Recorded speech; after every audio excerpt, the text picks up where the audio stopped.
second day, 21st February 2010. Right of residence पे बात करूंगी क्योंकि राइट टू मैट्रिमोनियल प्रॉपर्टी एक बहुत उसका स्कोप बहुत इससे लार्ज है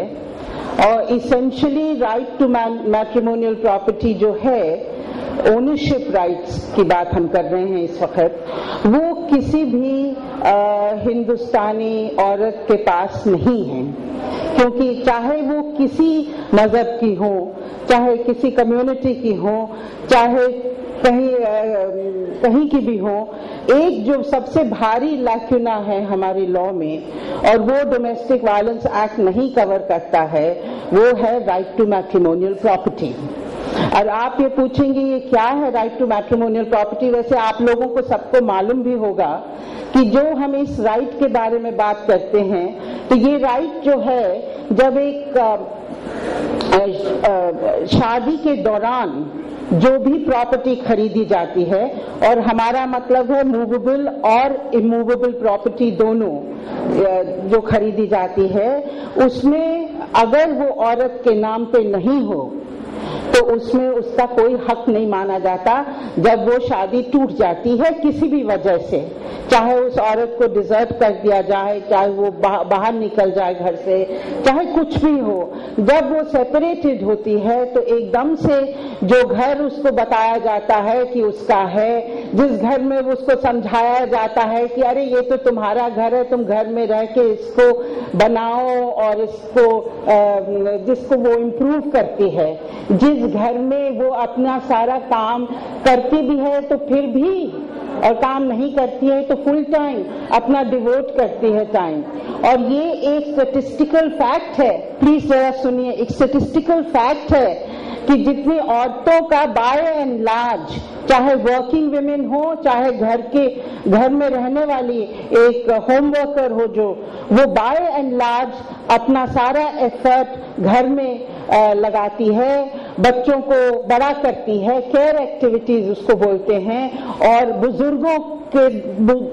का ध्यान रखती है। तो उसकी सारी जिंदगी जो है बाय एंड लार्ज घर में ही खर्च हो जाती है, घर ही में लग जाती है। और ऐसा भी है कि फिर भी उसका जो है अगर प्रॉपर्टी उसके नाम पे नहीं हो, अगर 20 साल बाद भी अगर शादी टूटे तो उसको बिना एक कुर्सी लिए बाहर निकलना पड़ता है। और ये जो लैक्यूना है, ये ऐसा लैक्यूना है कि इसको हम सिर्फ एक पेट्रियार्कल विजन कह सकते हैं। ये कोई भी रिलीजन नहीं कहता, कोई भी मजहब नहीं कहता कि भाई औरत को कोई हिस्सा नहीं होना चाहिए। एक घर में जो उसने बसाया, एक घर में जो उसने एक एक कुर्सी खरीदी हो, शायद उसने सब कुछ करा हो, शायद अपना सारा एफर्ट टाइम खर्च करा। और ये जो काफी केसेस में आप देखते हैं कि ये बात निकल के आती है जब मेंटेनेंस की, भाई इज द वुमन वर्किंग और नॉट, वो काम कर रही है कि नहीं। पर इसमें हम लोगों को एक चीज का ध्यान रखना चाहिए, और इसमें काफी केसेस भी हैं कि अगर वो काम भी कर रही है, और काम तो किस तरह का काम करेगी, अगर वो आधा टाइम अपना घर में खर्च कर रही है तो क्या उसने अपना सारा एफर्ट दिया है काम पे? तो उसने किसने अपना सारा एफर्ट लगाया है काम पे? किसने सारे एडवांटेजेस जो मार्केट में है किसको मिले हैं? वो हमेशा मर्द को मिलते हैं, क्योंकि औरत एक माहौल तैयार करती घर में जिसमें वो बच्चों को देखती है, वो बाहर जाता है काम करने, या वो भी काम कर रही हो तो उसका एक वर्क होता है। तो जब भी हम लोग मेंटेनेंस की भी बात करते हैं, हमें ये ध्यान रखना चाहिए कि कभी नहीं उसको आप कॉम्पनसेट कर सकते कि वो उसी लेवल पे अपने मेल कोलीग्स जैसे काम कर पाए घर छोड़ के, जैसे वो पहले करती थी। एंड इनफैक्ट एक बहुत अच्छी डोमेस्टिक वायलेंस के अंदर एक जजमेंट है, उसमें ये कहा है, उसमें ये अप्रिशिएट करा है पहली बार मेरे ख्याल से हिंदुस्तान में, कि जो औरत अपना सारा एम्फेसिस घर पे डालती है और जो फिर भी चाहे काम भी करती हो फिर भी घर में रहती है, तो वो एकदम से आप कहें कि वो बाहर निकल के काम करना शुरू कर दे, चाहे वो डॉक्टर हो, चाहे वो लॉयर हो, चाहे कुछ भी हो, ये तो मुमकिन नहीं है। क्योंकि अगर आप एक वकील भी हैं, कह सकते हैं, क्योंकि यहाँ पे बहुत वकील हैं, हम लोग सब वकील जब बच्चे पैदा होते हैं जैसे कि, तो हम लोग कुछ साल उसके लिए निकाल देते हैं। हमारे कोलीग्स कहाँ पहुंच जाते हैं, हम लोग कहाँ रह जाते हैं। हम लोग हमेशा एक सेकेंडरी दर्जे, तो इसके लिए कौन कॉम्पनसेट करता है? कोई सोसाइटी में ये इसकी वैल्यू देखता है? जो हाउसवर्क है इसकी वैल्यू देखता है? इसका प्रोडक्टिव नेचर हमारे तो स्टैटिस्टिक्स में भी नहीं है, क्योंकि ये एक नॉन प्रोडक्टिव एक्टिविटी मानी जाती थी अभी तक। अब औरतें कह रही हैं कि नहीं, इसको भी आप इकोनॉमिक एक्टिविटी मानिए, क्योंकि जो घर में काम है वो उतना ही प्रोडक्टिव है। और अगर आप, कई स्टडीज ऐसी निकली हैं जो उन्होंने कहा कि अगर आप ये कंप्यूट करिए कि घर में चाहे मिडिल क्लास हाउस होल्ड हो चाहे लोअर क्लास हाउस होल्ड हो, उसका अगर आप कंप्यूट करेंगे तो आप देखेंगे कि औरतें मतलब जैसे हिंदुस्तान में या दुनिया में सबसे ज्यादा काम औरतें करती हैं। आदमी से कहीं ज्यादा काम औरतें करती हैं, और उनको कॉम्पनसेशन, उनका प्रॉपर्टी जो है, ये बीजिंग में प्लेटफॉर्म ये रिकग्नाइज करा गया था जब फर्स्ट वो कॉन्फ्रेंस हुई थी कि 1% से लेस प्रॉपर्टी वो अर्न करती उनके पास है वर्ल्ड में। तो क्या होता है, तो अभी भी जो प्रॉपर्टी खरीदी जाती हैं वो हमेशा आदमी के नाम पे खरीदी जाती हैं, और जब ये ब्रेकडाउन होता है, जब सेपरेशन होता है, तो औरत को कुछ नहीं मिलता। और ये एक कानून ऐसा है जो हमें लड़ना पड़ेगा लाने के लिए, और इसमें ये कहना पड़ेगा कि भाई आप जो कंट्रीब्यूशन है औरतों का, ये रिकग्नाइज करिए कि वो प्रोडक्टिव वर्क करती हैं घर में, और प्रोडक्टिव नेचर उनका वर्क का क्या प्रोडक्टिव नेचर है। और इसके लिए भी काफी लोग कैंपेन, अब शुरुआत हो गई है इस कैंपेन की कि भाई मैट्रिमोनियल प्रॉपर्टी एक जगह है सिर्फ जहां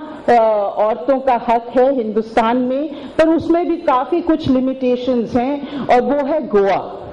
गोवा में यूनिफॉर्म सिविल कोड है। पर ये जो मुद्दा है ये सिर्फ यूनिफॉर्म सिविल कोड से नहीं लगा हुआ है, क्योंकि ये जो मुद्दा है ये है एक मैट्रिमोनियल प्रॉपर्टी में हक का, कि भाई, और इसीलिए हम इसको यूनिफॉर्म सिविल कोड से नहीं वो कर सकते हैं। हालांकि गोवा में ये एक यूनिफॉर्म सिविल कोड का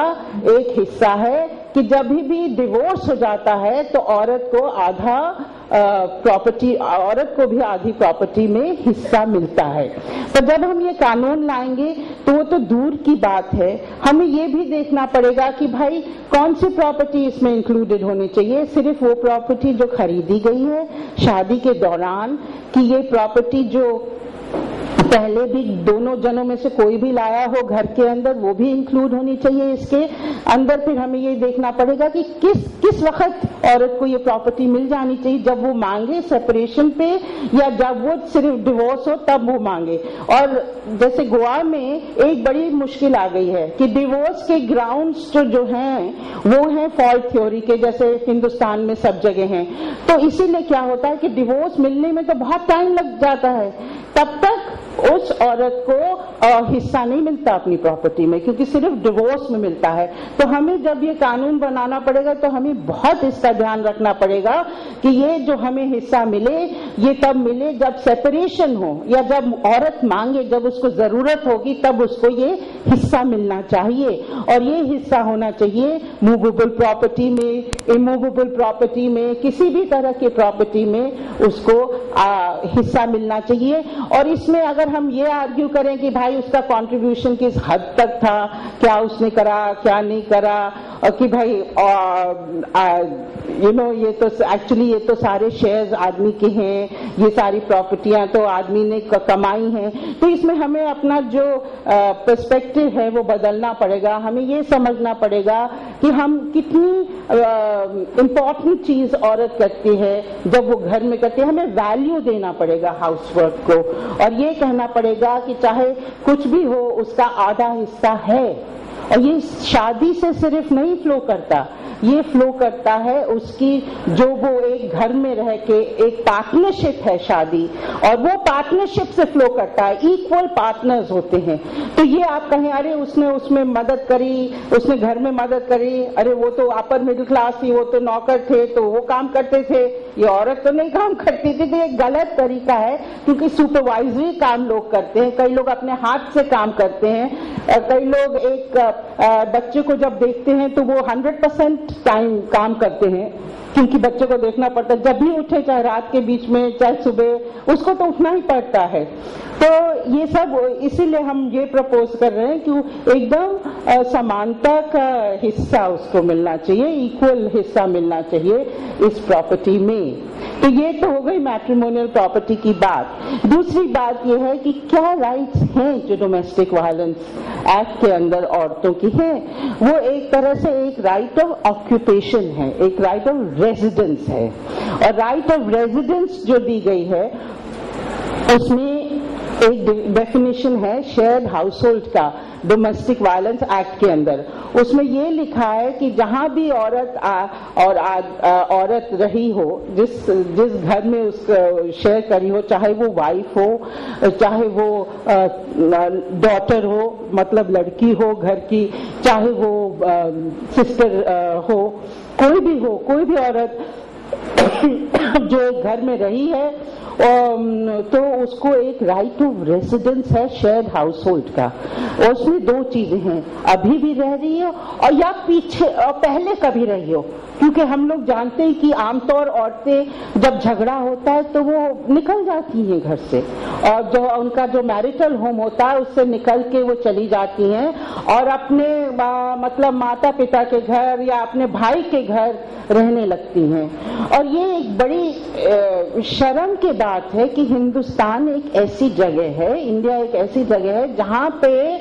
मेजॉरिटी जो औरतें निकलती हैं, जिनको निकाला जाता है सालों बाद भी शादी से, उनके लिए कोई स्थान नहीं, उनका कोई रेसिडेंस नहीं है, क्योंकि जब तक राइट टू मैट्रिमोनियल प्रॉपर्टी नहीं आएगी तब तक नहीं, उनको अपने ही घर में जाके वापस रहना पड़ता है, या फिर उनको किसी न किसी तरह प्रोटेक्टिव होम में रहने या ऐसे रहना पड़ता है। वो शेल्टर होम्स भी बहुत ही कम हैं। तो एक डिमांड ये जरूर है डोमेस्टिक वायलेंस एक्ट के अंदर कि भाई शेल्टर होम्स होने चाहिए ज्यादा औरतों के लिए, जो कहीं है ही नहीं, क्योंकि उनके पास वो बिल्कुल एक तरह से प्रॉपर्टी लेस हो जाती हैं, उनका जो रहने का दर्जा जो है एकदम से गिर जाता है, और फिर उनको सालों साल लड़ना पड़ता है मेंटेनेंस के लिए भी, और उनको मेंटेनेंस कब मिलता। और डोमेस्टिक वायलेंस के अंदर हमने सोचा था कि उनको एक राइट ऑफ रेजिडेंस मिल जाएगा जल्दी से जल्दी। तो कई केसेस इसमें पॉजिटिव केसेस भी हैं और नेगेटिव केसेस भी हैं। तो कई पॉजिटिव केसेस जो अब उभर के आ रहे हैं उसमें ये है कि भाई हाँ, चाहे जॉइंट फैमिली हो, चाहे हस्बैंड ने रेंट में लिया हुआ हो घर, तो उसमें भी इंजंक्शंस मिल रहे हैं कि इसको निकाला ना जाए। कई केसेस ऐसे भी सामने आ रहे हैं जिसमें ये भी है कि भाई अगर निकाल दिया गया हो तो उसको वापस उसमें रखा गया है। तो इस तरह के कुछ पॉजिटिव